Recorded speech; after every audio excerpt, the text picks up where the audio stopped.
আসসালামু আলাইকুম বন্ধুরা, আশা করি আপনারা সকলেই ভালো আছেন। প্রিয় দর্শক, আজকের ভিডিওতে হযরত ফাতেমা রাদিয়াল্লাহু তাআলা আনহা এবং মুহাম্মদ সাল্লাল্লাহু আলাইহি ওয়াসাল্লামের মধ্যকার একটি বিস্ময়কর ঘটনা সম্পর্কে বলতে চলেছি। এর না টেনে সম্পূর্ণ ভিডিওটি দেখুন। তখন ছিল পবিত্র রমজান মাস। সমগ্র মদিনাতে তখন চলছে মুসলমানদের রোজা রাখার বিশাল তোড়জোড়। আল্লাহর মনোনীত বিধান অনুসারে আজ হযরত আলী রাদিয়াল্লাহু, হযরত ফাতিমা রাদিয়াল্লাহু এবং হাসান ও হোসেন রাদিয়াল্লাহু রোজা রেখেছেন। সারাদিন নানান ব্যস্ততায় ওনাদের দিন অতিবাহিত হয়ে গেল।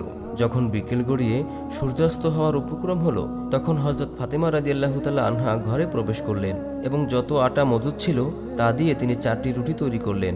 একটি রুটি হযরত আলী রাদিয়াল্লাহু তাআলা আনহুকে দিলেন এবং অপর দুটি রুটি হযরত হাসান ও হোসেনকে দিলেন, আর একটি রুটি তিনি নিজের জন্য রেখে দিলেন। যখন মসজিদে হযরত বেলাল রাদিয়াল্লাহু আজান দিলেন, তখন হযরত আলী রাদিয়াল্লাহু ও পরিবারের সকলে নিজেদের রুটি দিয়ে ইফতারি শুরু করলেন। যখন হযরত ফাতিমা রাদিয়াল্লাহু অর্ধেক রুটি খেয়ে সমাপ্ত করলেন, তখন বাকি অর্ধেক রুটি তিনি নিজের আসলে বেঁধে ফেললেন।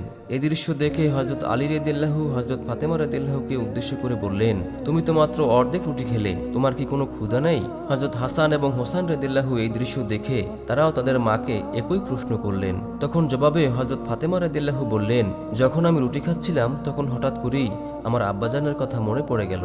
যদিও এখানে আমরা বসে বসে ইফতার করছি, এমনও তো হতে পারে যে অন্যদিকে আমার আব্বাজান না খেয়ে আছেন।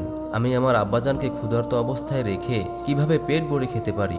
একথা বলে হযরত ফাতেমা রাদিয়াল্লাহু রাসূল সাল্লাল্লাহু আলাইহি ওয়াসাল্লামের উদ্দেশ্যে রওনা দিলেন। যখন তিনি রাসূল সাল্লাল্লাহু আলাইহি ওয়াসাল্লামের বাড়ি পৌঁছলেন, তখন তিনি দেখলেন তিনি মাগরিবের নামাজ পড়তে মসজিদে চলে গিয়েছেন। তিনি তখন তার আব্বাজানের অপেক্ষায় ঘরের দরজার সামনে অপেক্ষা করতে লাগলেন।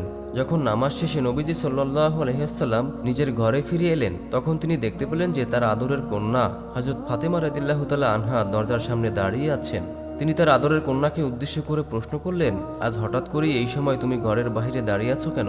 এরপর রাসূল সাল্লাল্লাহু আলাইহি ওয়াসাল্লাম ওনার কন্যাকে নিয়ে ঘরে প্রবেশ করলেন। তখন হযরত ফাতিমা রাদিয়াল্লাহু রাসূল সাল্লাল্লাহু আলাইহি ওয়াসাল্লামকে উদ্দেশ্য করে বললেন, আজ যখন আমি ইফতার করছিলাম তখন আপনার কথা প্রচণ্ড মনে পড়েছিল, তাই আমি আমার খাবারের অর্ধেক আপনার জন্য নিয়ে এসেছি।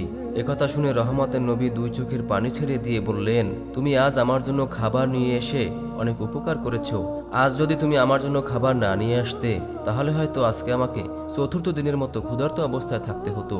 নবীর মুখে এমন কথা শুনে হযরত ফাতেমা রাদিয়াল্লাহু তাআলা আনহু এর দু চোখ বেয়ে পানি ঝরতে লাগলো, আর তিনি তার আসল থেকে রুটি বের করে তা ছিঁড়ে ছিঁড়ে রাসূল সাল্লাল্লাহু আলাইহি ওয়াসাল্লামকে খাওয়াতে লাগলেন এবং কান্না ভরা কণ্ঠে তিনি রাসূল সাল্লাল্লাহু আলাইহি ওয়াসাল্লামকে বললেন, আজ হয়তো আপনি আমার বদৌলতে কিছু খাবার পেয়েছেন, কিন্তু কাল কি হবে? কাল কি আপনি খাবার জন্য কিছু পাবেন?